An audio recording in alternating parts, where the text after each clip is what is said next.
Part of the fascination with the world presented in the 28 Days Later series is seeing how England responds to this rage virus that infects everyone who it comes in contact with.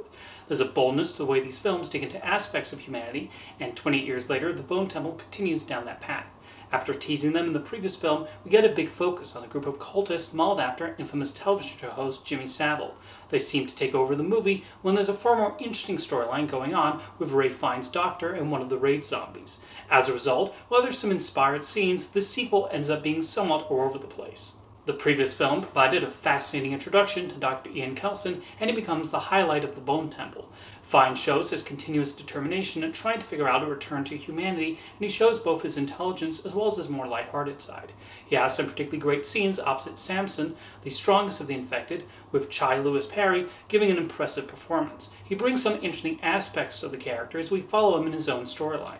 He gets the best scene on a train, which brilliantly cuts between the present and pre-virus England. The film also spends a lot of time with the Jimmy cult, and those moments are a bit underwhelming. Jack O'Connell goes all in on the role of their leader and showing what a despicable person he is. However, the Jimmy scenes tend to drag, and the rest of his flock don't have much personality to them outside of an obsession with Teletubbies. There's an extended sequence on a farm that goes on for a while, and there's a wish to cut back to Ian and Samson. Even Spike, who provided a solid entry point into this England, is mostly stuck reacting to the Jimmies this time around. Things do pick up when O'Connell's Jimmy meets up with Ian, and they have conversations about their views that provide some insight into why Jimmy turned out the way he did.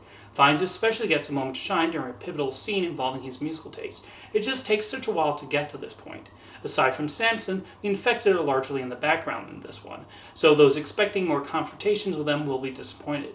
Even with not everything clicking, where the Bone Temple concludes does make one curious to see what happens in the next movie. There are a few promising ideas here, but the script struggles to decide what to focus on. The previous film ended with some intrigue about who exactly these cult members are, and then comfortable reality of knowing what kind of person Jimmy Savile was. However, the movie is mostly content to depict them as a group of deranged weirdos.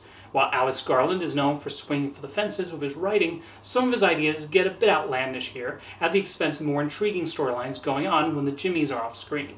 It's an admirable attempt, though, and shows these films don't merely want to give us the standard zombie horror movie.